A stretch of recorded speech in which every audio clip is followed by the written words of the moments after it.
Hello guys, so dala na natin yung sniper natin, no? Actually ilang araw na ba ito sa akin? Mga 5 days na. 5 days, hindi naman ako nawili dito, no? So, diba natakbo? 597 agad kilometer. So inikot ko to lang guys, kasi parang excited ako sa maliit na motor uli. Ewan ko, every time na ano, siguro naka 3 full tank lang ako dito yata. 3 full tank ngayong week lang. Buod pa yung ano, nakaraan. So advantage to guys ha. Yung sniper advantage sa ganitong mga traffic, no? Kasi ang dali niya isingit. Yun nga lang, maliit talaga siya sa akin. Sobrang liit. Hindi naman, sa build kasi ng katawan. Sniper 155R, second gear, 66mm. Similar siya dun sa Sniper 135R ko dati. Yun naman mga 62mm ng second gear. Ang bilis niya guys, oh. Ang bilis talaga kapag manual clutch yung motor mo. Do sanay naman ako sa mabilis. Katulad kanina, Kim ko yung dala natin, no? Iba pa rin talaga pag may ano, manual clutch.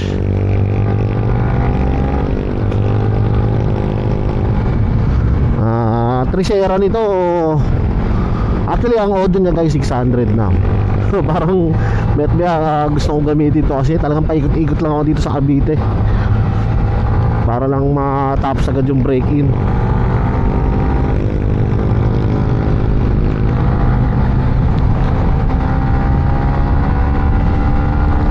Okay, ano, dito tayo ngayon sa Anyana. Ewan ko kita kasi may nilagyan ko to ng smoke na ano eh, protector, screen protector. So testing natin yan, oh. Nasa 4th gear ako ngayon. Actually syempre sanay ako sa 400cc, 1000cc, which is isang piga mo talaga doon, 140, 160. Eh dito kasi 150cc lang, kaya ma-appreciate mo yung speed nya. Tapos yung handling niya, sakto-sakto lang. So testing natin yung sagad dito ng ano. Bawas ako ngayon, ha. Trisera, under brake. Huwag yung kagaya ito guys. Ayan, oh. Nagka-cut na yung electricity niya. 96, 3rd gear. Sa 4th gear,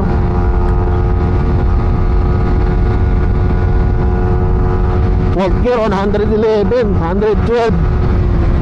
Grabe, 4th gear, may 5th gear ka pa, tsaka 6th gear. Dito slow down na tayo, ang dami na kasing ginagawa dito. Kaya kailangan mag slow down. Sa Alikabok, oh, ang tindi nung tatambakan nila dyan guys. Ang taas. Pero mo, uso ko, Alikabok lahat yan. Lalanghapin, buti nakabalaklaba tayo, no? Double protection sa baga.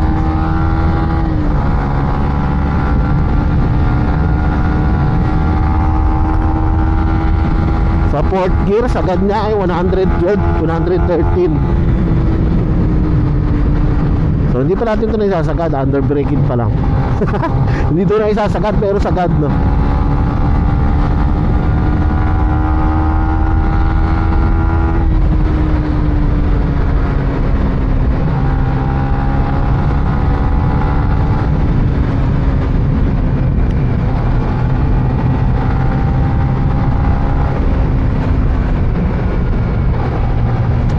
Nakaka-enjoy din guys ang ano, maliliit at small displacement na manual clutch.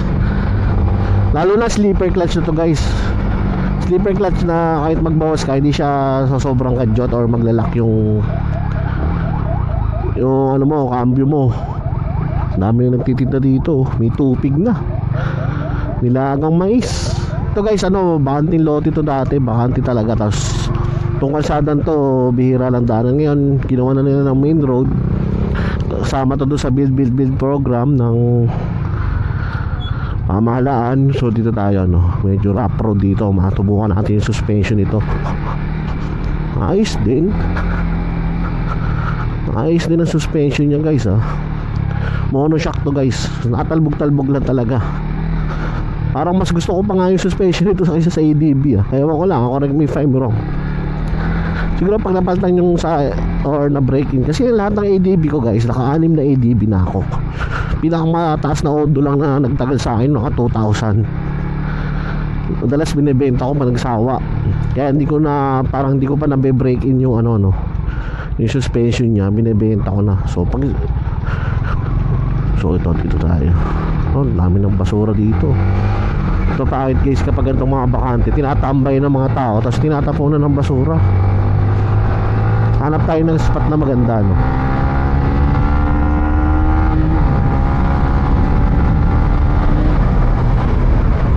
Kaya daming kamote talaga sa ano sa small displacement. Kasi gusto lagi nila sinasagad yung motor nila. So ito naman for the content lang na to. Pero after ng content na to, super slow motion na tayo dito. Hindi naman, takbong pogi na lang to. Kasi meron naman akong mga big displacement sa bahay. Sa Kim ko nga na 400, saglit lang yung 130, 140. Oo. Pero hindi, relax na relax lang dun talaga yung ano. Mga relax lang sa Kim ko yung 120, 100 sa expressway. 100, napaka-relax lang. Dito medyo galit na yung 120. Hanap tayo dito ng spot no, pwede nating tigilan. Yung mga nagtitinda ng mga buko juice.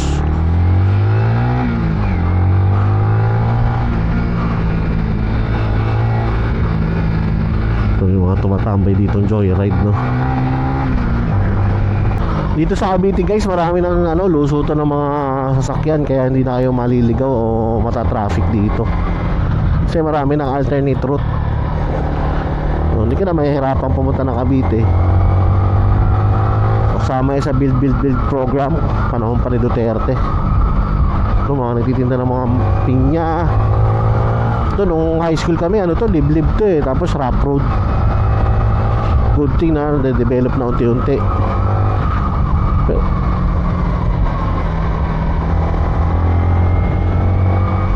Walang matambayan dito, hanap tayo sa iba.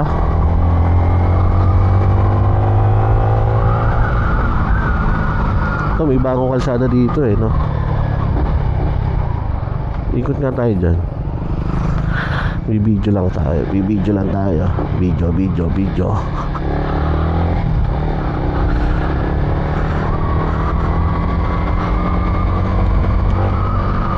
So ito gagawin dito no guys, ayan. Ito papasok to, papaikot din dyan, papaganyan. Bawal pa nga yata pumasok dito pero papakita ko lang sa inyo.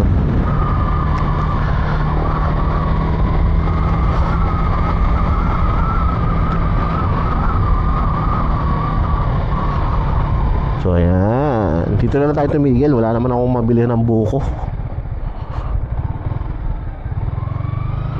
Tutigil tayo dito, total wala naman mga tao. Makita ko lang sa inyo yung Sniper 155R, gano'n siya kapogi. So yan. Sorry guys, nakaano lang ako. So yan yung ating Sniper 155R, gano'n kapogi nyan guys. So ito yung Sniper natin 135R. So current mileage niya ang 609.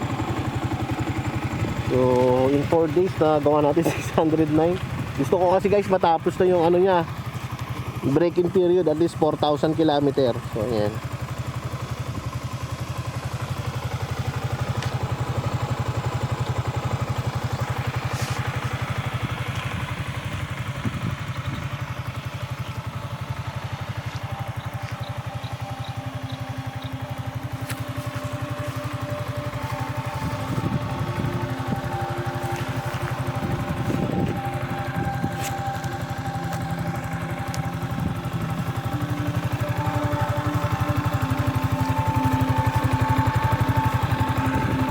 Natin yung load no.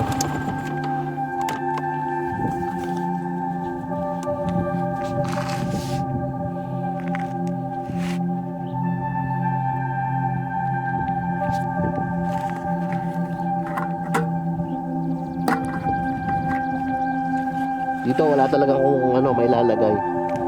So yung iba nagko-convert dito nilagawa nilang ano, compartment, pero sa akin hindi na kasi hindi ko naman ito gagamitin sa long ride. So yan, sexy. Wala pa tong plaka guys, pero balita ko may RCR na. Kukunin ko nga bukas eh. So bilis kasi pinarush ko talaga yung RCR na.